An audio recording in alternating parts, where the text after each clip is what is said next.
이 시편 37편은 다윗이 기록한 시입니다. 이거를 유심히 읽어보면은 다윗이 이 시를 쓸 당시에 그가 고민했던 문제들, 그가 아파하는 삶의 현실들을 우리는 어렵지 않게 찾을 수 있습니다. 하나님이 살아계시는데 세상이 왜 이렇게 부조리하고 어지러운가? 이 땅에서 의인이 고통을 받고 오히려 악인이 잘 되는 현실을 도대체 어떻게 받아들여야 하는가? 다윗은 이처럼 하나님 앞에서 심각하게 고민하며 이러한 문제 가운데 자신의 굴곡진 인생을 돌아보면서 하나님으로부터 얻은 삶의 지혜를 기록한 것이 이 시편 37편입니다. 오늘날 세상의 현실도 다윗이 살았던 그 시대와 별반 다르지 않다고 봅니다. 세상은 여전히 이해할 수 없는 부조리와 또 모순이 가득합니다. 우리 사회도 마찬가지입니다. 지구촌 곳곳에서 수많은 사람들이 신음하고 고통하고 있습니다. 심지어 하나님을 믿고 성실하게 살아가는 사람들도 뜻하지 않은 고난을 당하는 경우도 적지 않습니다. 이렇게 신음하고 고통하는 현실의 절망 가운데 하나님을 믿는 신앙인으로서 어떻게 믿음으로 살아야 하는지 하나님의 마음에 합한 사람 이 다윗에게 말씀하신 하나님께서 오늘 여러분과 우리 모두에게 말씀하시는 그 음성에 귀 기울여 보기를 원합니다. 시편 37편은 40절에 이르는 긴 말씀입니다. 그런데 그 긴 말씀을 자세히 묵상하면서 저는 한 가지 사실에 주목하게 됩니다. 우리처럼 부조리하고 고통하는 현실을 살았던 신앙인으로서 이 다윗이 자신의 현실에 대해서 일관되게 견지하고 있는 특징 하나가 있다는 것을 주목하게 됩니다. 그것은 바로 하나의 경향성입니다. 어떤 경향성인가? 다윗은 자기 삶에서 벌어지는 모든 일을, 그 일이 좋은 일이든 혹 그것이 뜻하지 않은 어려운 일이든 다윗은 무엇보다 하나님과의 관계라는 차원에서 자신의 삶을 해석하고 받아들이는 그런 경향을 보인다는 것입니다. 하나님과의 관계 속에서 자기 삶을 해석하고 받아들인다. 이 말은 내 삶에 일어나는, 내 삶에 벌어지는 모든 일에 대해서 그것이 좋은 일일 수도 있죠. 그러나 때로는 불행한 일이나 고통하는 일, 뜻하지 않는, 바라지 않는 그런 일일 수도 있습니다. 그런 모든 일에 대해서 다윗은 하나님이 어떤 분이신가? 하나님이 어떤 분이신가에 대한 이 신앙 고백을 근거로 해서 자기 삶을 해석하려고 했습니다. 그리고 믿음의 안목으로 그 삶을, 그 해석을 받아들인다는 점입니다. 그런 마음의 자세와 그런 경향성으로부터 이르게 된 결론적인 답이 오늘 본문의 3절 말씀이에요. 3절을 한번 보십시오. 주님만 의지하고 선을 행하여라. 이 땅에서 사는 동안 성실히 살아라. 주님만 의지하고 선을 행하라. 이 땅에서 사는 동안 성실히 살아라. 우리가 이 시편 37편을 쭉 읽어보시면 사실 이 말은 쉽게 나올 수 있는 말은 아닙니다. 1절, 2절에서부터도 말하지 않습니까? 악한 자들이 잘 되고 있어요. 불의한 사람들이 오히려 잘 살아갑니다. 오히려 선한 사람들이 고통을 당하는 것 같고 불의한 사람들이 더 잘 되는 것 같은 그런 세상에 살면서 하나님을 의지한다는 것, 더 나아가 선을 행한다는 것, 성실히 살아간다는 것, 어떤 면에서는 바보 같은 짓 같고 참 어리석은 짓 같고 분노와 화가 치밀어지는 그런 세상 같단 말이죠. 그런데 다윗은 이렇게 결론적으로 말하는 거예요. 자신의 삶에서 벌어지는 모든 일을 하나님과의 관계 속에서 하나님이 어떤 분이신가에 대한 신앙 고백을 근거로 해서 해석하는 겁니다. 그리고 그 해석을 믿음의 안목으로 받아들이면서 이런 결론에 이르는 거예요. 주님만 의지하고 선을 행하라. 이 땅에서 사는 동안 성실히 살아라. 어쩌면 다윗은 누구에게 이 말을 하는 것이 아니라 자기 삶에 대해서 그렇게 말하는지도 모릅니다. 고통하는 삶을 여전히 살아가고 있고 그 삶의 현실에서 때로는 견딜 수 없는 아픔 속에 있으면서 그럼에도 불구하고 하나님이 어떤 분이신가에 대한 그 사실을 근거로 해서 이렇게 말하는 것이죠. 주님만 의지하라 라는 말에서 이 의지한다라는 단어를 쓸 때 이 다윗은 그걸 그림으로 그리면요, 끈을 맨다는 그런 의미의 단어를 사용하고 있어요. 주님만 의지한다는 것은 주님과 나 사이에 마치 끈으로 연결하는 것과 같은 그런 모습을 말하고 있는 것입니다. 하나님과 나를 끈으로 메어서 연결시켜서 살아간다는 의미입니다. 그게 주님만 의지한다라는 뜻인 거예요. 하나님이 나와 끈으로 묶여 있다고 한번 생각해 보십시오. 그렇다면 내 삶에 벌어지는 모든 일이 그저 나 혼자만의 일이 아니라는 거예요. 끈으로 묶인 하나님과도 연관되어 있다는 것을 믿음의 눈으로 보는 겁니다. 그래서 주님만 의지한다, 주님과 나를 마치 끈으로 연결하여서 나는 살아간다, 이렇게 말하고 있는 것입니다. 하나님을 믿는 신자로서 다윗은 비록 부조리한 현실의 한 복판에 서 있을지라도 내게 벌어지는 일 가운데 어떤 일도 하나님과 무관하지 않고, 그렇기 때문에 하나님께서 나에게 무관심한 일도 없다, 자기 삶을 이렇게 해석하는 겁니다. 이렇게 받아들이는 거예요. 여러분, 좋은 일이 생겼다면 당연히 하나님과 연관되어 있다고 생각할 수 있지 않겠습니까? 그뿐이 아니에요. 설령 원하지 않는 일, 고통스러운 일이 벌어져도 하나님은 그 가운데 있는 나에게 무관심하지 않다는 이 신앙 고백적인 확신을 다윗은 잃지 않는 것입니다. 그래서 23절, 24절에 다윗이 이렇게 고백합니다. 우리가 걷는 길이 주님께서 기뻐하시는 길이면, 성경을 보세요. 제가 우리 화면에는 기록하지 않았는데 23절, 24절에 다윗이 이렇게 고백합니다. 우리가 걷는 길이 주님께서 기뻐하시는 길이면 우리의 발걸음을 주님께서 지켜주시고 어쩌다 비틀거려도 주님께서 우리의 손을 잡아주시니 넘어지지 않는다. 다윗은 이런 삶의 경험을 이미 실감했을 거예요. 아니, 앞으로 어쩌면 다윗의 이런 삶이 때로는 하나님께서 내가 기뻐하는 길을 걸어갈 때 하나님께서 지켜주실 것을 확신하는 겁니다. 또 때로는 내가 혹 비틀거려서, 혹 실수해서, 혹 죄를 범해서 넘어진 때에 그래도 주님께서 나의 손을 잡아주실 것이다. 그래서 남을 넘어지지 않도록 지켜주실 것이다. 이런 신앙 고백적 확신을 가지고 이 고백을 하나님께 드린다 믿습니다. 하나님과 나를 연결시켜서 살아간다는 의미를 가장 잘 보여주는 사람을 저는 요셉이라고 생각합니다. 여러분, 요셉을 아시죠?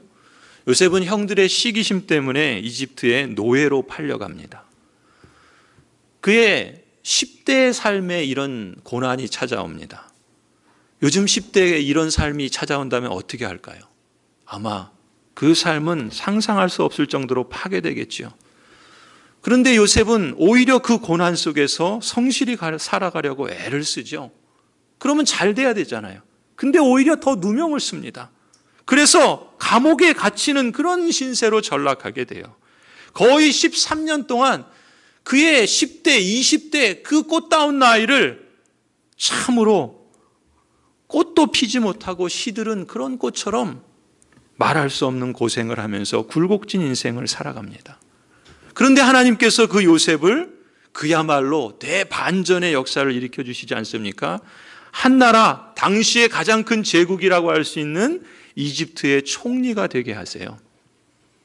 그런데 우리가 더 주목할 것은 그가 총리가 되었다는 것이 아니라 대략 한 20년 후에 그가 그 이집트로 노예로 팔려가서 그 10대, 20대를 전부 다 고생하면서 그야말로 밑바닥 생활을 하는 이 요셉이 20년 정도 되었을 때 총리가 되면 어떻습니까? 한 나라의 권력을 쥔 사람입니다. 무엇이든지 할 수 있는 그런 권력을 쥔 요셉입니다. 그런 요셉이 한 20년 지난 후에 자신을 팔아넘겼던 형들을 만나잖아요. 여러분은 어떠실 것 같아요? 지난 숱한 세월을 형들 때문에 고생한 걸 생각하면 얼마나 믿겠습니까? 얼마나 분노가 터지겠습니까? 얼마나 섭섭함이 가득하겠어요? 증오심이 넘치지 않겠습니까? 그런데 요셉이 형들을 만났을 때 뭐라고 말합니까? 창세기 45장 8절에 이렇게 말해요. 그러므로 실제로 나를 이리로 보낸 것은 형님들이 아니라 하나님이십니다. 자신이 노예로 끌려와서 그 고생하며 그 아름다운 꽃다운 청춘을 다 망쳤는데 그것을 어떻게 해석을 합니까? 삶의 현실은 그대로인데 그걸 해석하는 요셉의 말을 보십시오. 나를 이리로 보낸 것은 형님들이잖아요. 그게 사실입니다. 그런데 요셉은 뭐라 그러냐면 형님들이 아니라 하나님이십니다 라고 말해요. 그리고 이어서 뭐라 그럽니까? 하나님이 나를 이리로 보내셔서 바로 왕의 아버지가 되게 하시고 바로의 온 집안의 최고의 어른이 되게 하시고 이집트 온 땅의 통치자로 세우신 것입니다. 그렇게 성공하게 했으니까 이런 말을 하는 것이 아닙니다. 그의 10대, 그의 그 꽃다운 나이를 그 고생하면서 요셉이 배운 것이 있는 것이죠. 요셉은 자신의 삶을 하나님과 연결시켜서 마치 끈을 메어서 자신의 삶에 벌어지는 그 일들을 하나님이 무관하지 않다는 이 다윗의 고백과 같은 그런 믿음의 시각으로 자신의 삶을 바라보았고 그렇게 해석하고 그런 삶을 살아갔던 것이지요. 자신의 소중한 인생이 형들로 인해서 고생하고 망가졌는데 그런 불행조차도 하나님과 연결된 일이었다고 해석하고 믿음의 눈으로 지난 과거를 받아들이는 것입니다. 여러분 상상해 보십시오. 만일 요셉이 지난 일에 대한 원망과 분노와 시기심과 그런 절망 가운데 살아가고 있었다면 그의 현재는 어땠을까요? 아마 이렇게 말할 수도 없었을 뿐만 아니라 여전히 요셉은 과거에 발목 잡혀서 깨어지고 병들고 비참하지 않았을까요? 참된 감사도 없고 평안이 없는 삶에 허덕이고 있었을 겁니다. 하지만 요셉을 보십시오. 과거의 그 고통스럽고 부조리한 삶을 하나님과 연결시켜서 믿음의 안목으로 해석함으로써 자신의 삶뿐만 아니라 다른 사람에게도, 형제들에게도, 가족들에게도 우리가 믿음의 역사를 볼 때는 구속사의 관점에서 볼 때는 하나님 나라의 백성들에게도 놀라운 축복을 나눠주는 그런 복된 삶을 살아간다는 것이죠. 성도 여러분, 하나님과 연결시키는 삶의 해석은 그냥 해석으로 그치지 않습니다. 해석을 잘하라는 것이 아니에요. 하나님과 나의 삶을 끈으로 메어서 연결시키는 삶의 해석은 그냥 해석으로 그치지 않고 이전에 경험하지 못한 새로운 삶을 우리에게 열어줍니다. 그리고 더 나아가서 하나님의 살아계심의 그 풍성한 역사를 실감하는 능력으로 안내해 줍니다. 그것이 하나님을 신뢰하는 것이고 그것이 자신의 삶을 하나님과 연결시켜서 해석하는 신자의 능력이라고 저는 믿습니다. 창세기 50장 20절을 한번 보세요. 이 창세기 50장은 이제 그 아버지 야곱, 요셉의 아버지 이스라엘이 죽은 후입니다. 그러니 요셉이 이제 그 아버지가 그 일가 친척 다 모든 사람들을 데리고 이 애굽으로 내려왔잖아요. 그래서 거기서 요셉에 의해서 땅을 잘 이렇게 분할받아서 거기서 정착해서 살아가고 있습니다. 그런데 아버지가 돌아가신 거예요. 그러니까 형들이 불안해진 겁니다. 이제 아버지가 돌아가셨으니까 요셉이 마음이 변해서 우리를 어떻게 해코지하고 우리에게 그동안 쌓아두었던 분노를 폭발하면 어떻게 할 것인가 염려를 하는 겁니다. 그때 요셉이 형들에게 울면서 하는 말이 이 20절 말씀이에요. 20절에 이렇게 말합니다. 형님들은 나를 해치려고 하였지만 요셉은 자신의 과거의 현실을 부인하지 않습니다. 과거에 그런 일이 없었던 것처럼 그렇게 여기지 않아요. 그것이 사실이요 현실인 것을 인정합니다. 그러나 거기서 그치지 않아요. 그렇게 그 다음 뭐라 그럽니까? 형님들은 나를 해치려고 하였지만 하나님은 오히려 그것을 선하게 바꾸셔서 오늘과 같이 수많은 사람의 생명을 구원하셨습니다. 그러면서 요셉이 형님들에게 뭐라 그럽니까? 안심하십시오. 걱정하지 마십시오. 두려워하지 마십시오. 요셉은 형님들을 받아줄 뿐만 아니라 형님들과 함께 화해한 삶을 살아가고 그 형님들까지도 그리고 그 후대의 자손들까지도 하나님의 백성으로 삶을 살아갈 수 있는 구원의 역할을 이어가지 않습니까? 성도 여러분, 하나님과 연결시켜서 삶을 해석하는 요셉의 진면모를 잘 보여주는 고백이 바로 이 50장 20절 말씀이라고 봅니다. 그렇습니다. 하나님은 자신의 삶을 하나님과 연결시켜 해석하고 하나님을 의지하고 갈 길을 하나님께 맡기는 사람에게 결코 무관심하지 않으십니다. 성경의 역사를 통해서 우리에게 증명하고 있는 사실이죠. 하나님은 비록 우리가 부조리한 현실을 살아갈지라도, 그래서 우리 인생이 때때로 뜻하지 않은 일을 만날지라도, 심지어 불행한 일을 당한다 할지라도 하나님을 신뢰하고 주님을 애타게 찾는 성도에게 선한 길로 인도해 주시는 하나님이십니다. 지금 당장에는 무엇이 안 되는 것 같아도, 지금 당장에는 마치 끝장인 것 같아도 하나님을 신뢰하고 그분의 뜻을 따라서 선을 행하면서 내 길을 막히면 그 벼랑 끝 막다른 길에서도 새로운 다리를 놓고 새 길을 열어주시는 분이 바로 우리가 믿고 신뢰하는 하나님이십니다. 그래서 다윗은 자신의 삶을 통해서 체험한 그 신앙 고백적 확신을 오늘 시편에서 이렇게 표현하는 거예요. 악한 자들이 잘 된다고 해서, 불의한 자들이 잘 산다고 해서 속상해하거나 시세워하지 말아라. 주님만 의지하고 선을 행하여라. 이 땅에서 사는 동안 성실히 살아라. 여러분, 개역개정 성경을 보면 이 말을 좀 더 실감나게 표현합니다. 시편 37편 3절을 개역개정에서는 이렇게 번역해요. 여호와를 의뢰하고 선을 행하라. 땅에 머무는 동안 그의 성실을, 하나님의 성실하심을 먹을거리로 삼아라. 먹을거리로 삼아라. 이 땅에 사는 동안 하나님의 성실하심을 먹을거리로 삼아라 라고 고백합니다. 여러분, 우리는 이 땅을 살아가면서 평생토록 먹지 않으면 살 수 없습니다. 우리 삶을 지탱하는 가장 기본적인 일이 먹는 일입니다. 그런데 필수적인 먹거리가 있어야 된다는 거예요. 그것이 무엇인가? 하나님의 성실하심. 하나님은 성실하신 하나님이시다라는 이 사실을 매일마다 우리 삶을 지탱해 나가는 먹거리로 삼으라. 다윗은 이렇게까지 말하고 있는 겁니다. 하나님이 어떤 분이신가? 하나님이 나에게 어떻게 연관되는 분이신가? 나의 삶을 하나님과 연결시켜서 해석하고 약속하신 것을 반드시 이루시는 하나님의 성실하심에 신뢰를 두는 것입니다. 그래서 그런 신앙 고백적 확신과 신뢰의 표현들이 이어서 나오는 다윗의 고백 속에 거듭거듭 표현되고 있는 겁니다. 3절을 보십시오. 주님만 의지하고 선을 행하여라. 이 땅에서 사는 동안 성실히 살아라. 4절, 기쁨은 오직 주님에게서 찾아라. 주님께서 내 마음의 소원을 들어주신다. 내 갈 길을 주님께 맡기고 주님만 의지하여라. 주님께서 이루어 주실 것이다. 7절, 잠잠히 주님을 바라고 주님만을 애타게 찾아라. 가는 길이 언제나 평탄하다고 자랑하는 자들과 악한 계획도 언제나 이룰 수 있다는 자들 때문에 마음 상해하지 말아라. 오히려 노여움을 버려라. 격분을 가라앉혀라.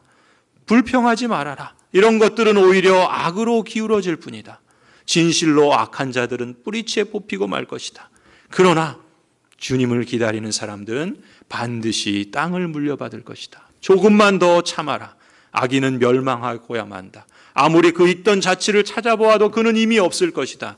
겸손한 사람들이 오히려 땅을 차지할 것이며 그들이 크게 기뻐하면서 평화를 누릴 것이다. 성도 여러분, 하루에도 수없이 변화하는 세상입니다. 고통하고 신음하는 일들이 우리 앞에 수도 없이 펼쳐집니다. 부지런하고 고통스러운 일이 내 앞에 벌어질지라도 좋은 일뿐만 아니라 나쁜 일까지도 그 모든 일에 무관심하지 않으실 뿐만 아니라 그 모든 일을 통해서 선한 길로 이끌어 주시겠노라 약속하시고 주관하시는 하나님, 그 하나님의 성실하심을 여러분의 먹을거리로 삼으시기를 바랍니다. 성도 여러분, 우리는 약속된 것이 무엇이든 그것을 이미 손에 쥐었을 때에만 하나님을 따르는 것이 아니죠. 심지어 아직 손에 쥐어지지 않았을 때, 아직 그것이 보이지도 않을 때, 그렇지 않습니까? 엘리사 선지자가 게하시에게 무엇을 보여줍니까? 구름이 비가 내릴 그 구름이 몰려올 것을 보여주지 않습니까? 그러나 게하시의 눈에는 아무것도 안 보여요. 그런데 저 멀리서 조그마한 구름이 보이더니 점점 그 구름이 커져서 비를 내리지 않습니까? 아무것도 손에 쥐지 못했을 때, 아무것도 보이지 않을 때, 그때에도 우리는 하나님이 약속하신 것을 신뢰하며 그 하나님을 연결시켜서 우리의 삶을 해석해 나가는 겁니다. 그 약속을 주신 하나님이 성실하시고 신실하기 때문에 그 신앙 고백적 확신 가운데 언약의 하나님을 믿고 신뢰하면서 기다리고 의지하고 또 선을 행해야 할 줄로 믿습니다. 여러분, 그 성실하심에, 그 하나님의 신실하심에 대한 증거가 바로 무엇입니까? 예수 그리스도세요. 예수 그리스도가 하나님의 성실하심과 신실하심에 대한 증거입니다. 예수 그리스도의 십자가와 예수 그리스도의 부활이 바로 그 증거입니다. 로마서 8장에서 이렇게 말씀합니다. 자기 아들을 아끼지 않으시고 우리 모두를 위하여 내어주신 분이 어찌 그 아들과 함께 모든 것을 우리에게 선물로 거저주지 않으시겠습니까? 구약의 신명기에서도 이렇게 말씀합니다. 또한 당신들은 주 당신들의 하나님이 마치 아버지가 아들을 돌보는 것과 같이 당신들이 이곳에 이를 때까지 걸어온 그 모든 길에서 줄곧 당신들을 돌보아 주시는 것을 광야에서 직접 보았어. 여러분, 우리는 이 세상에서 손해보는 것 같고 때로는 희망조차 없어 보일 때도 있지만 다윗처럼 우리도 신앙 고백적 확신을 붙잡고 믿음으로 살아가는 것입니다. 이 땅에서 사는 동안 하나님의 성실하심을 먹게 하시는 복을 누리게 하실 것입니다. 그 모든 것들이 또한 마지막 때에 확연하게 드러날 것을 우리는 믿습니다. 그 날을 소망하며 그 날에 잇대어 살아가는 것이죠. 설교를 마무리하려 합니다. 제가 지난 3월 12일 목요일에 그때는 저희 아이들에게 몇 가지 어려운 일들이 있어서 특별히 더 기도하고 있었을 때였습니다. 그때가 사순절 기간이었죠. 특히 저희 집 막내가 여러 어려움 가운데 있었는데 그걸 자세히 말하기에는 시간이 너무 걸릴 것 같고요. 그때 기도하면서 하나님께서 저에게 2개의 글을 통해서 위로를 해주셨습니다. 그리고 그 문제가 잘 해결이 되었어요.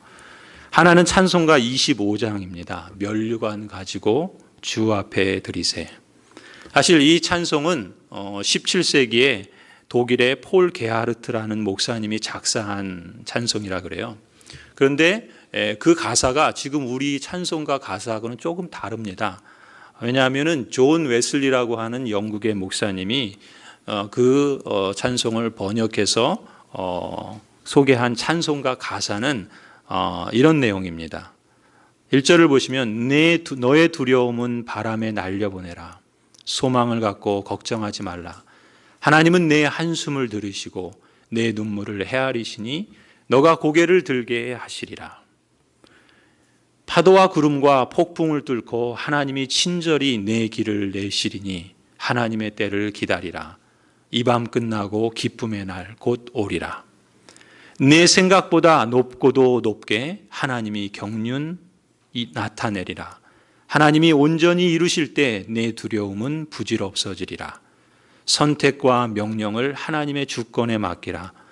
너가 의심하나 그 길 인정하리니 그 손길 얼마나 지혜롭고 강한고.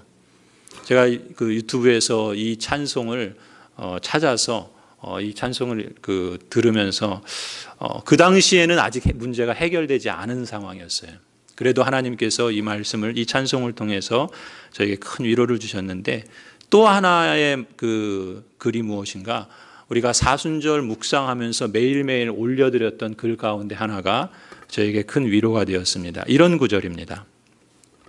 하나님 없이 살아갈 수 없는 가장 약한 그때가 가장 아름답다. 하나님 의지 없이 살아갈 수 없는 가장 가난한 마음이 가장 아름답다. 크신 하나님 앞에 가장 작은 영혼이 가장 아름답다. 사람이 계획한 대로 모든 것이 다 이루어지지 않을 때가 있습니다. 그때 중요한 것은 우리가 어떤 자세를 취할 것이냐 하는 것이겠죠. 특히 내 삶을 어떻게 해석하고 무엇과 연관시키며 어떤 선택을 하느냐가 참으로 중요하다 봅니다.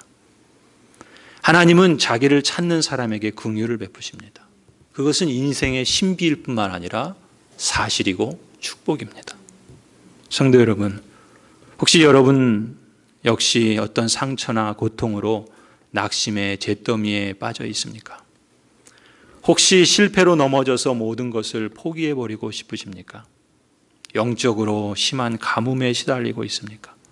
혹 어떤 죄에 얽매여 살아가고 계시진 않습니까? 죄책감 때문에 끊임없는 정죄로 인해서 여러분 스스로를 괴롭히고 있지는 않습니까? 이제 무엇을 해야 할지 모르시겠습니까? 성도 여러분, 상처와 아픔과 낙심과 두려움과 실패와 모든 연약함, 우리는 그것을 언약에 신실하신 하나님 앞에 드러내 놓아야 할 것입니다. 하나님을 의지하십시다. 하나님을 잠잠히 바라고 애타게 찾으십시다. 노여움을 버리고 격분을 가라앉히고 자신이나 배우자나 부모나 환경을 탓하면서 불평하지 마십시다. 이런 것들은 오히려 우리를 악으로 더 기울어지게 할 뿐입니다. 오직 하나님만이 나를 온전히 치유해 주시고 우리를 온전히 회복시켜 주실 것을 신뢰하면서 그분을 의지하십시다. 조금만 더 참으십시다. 겸손한 사람이 크게 기뻐하면서 평화를 누리게 하실 것입니다. 주님만 의지하고 선을 행하십시다. 이 땅에서 사는 동안 하나님의 성실하심을 먹을거리로 삼으십시다. 기도하시겠습니다.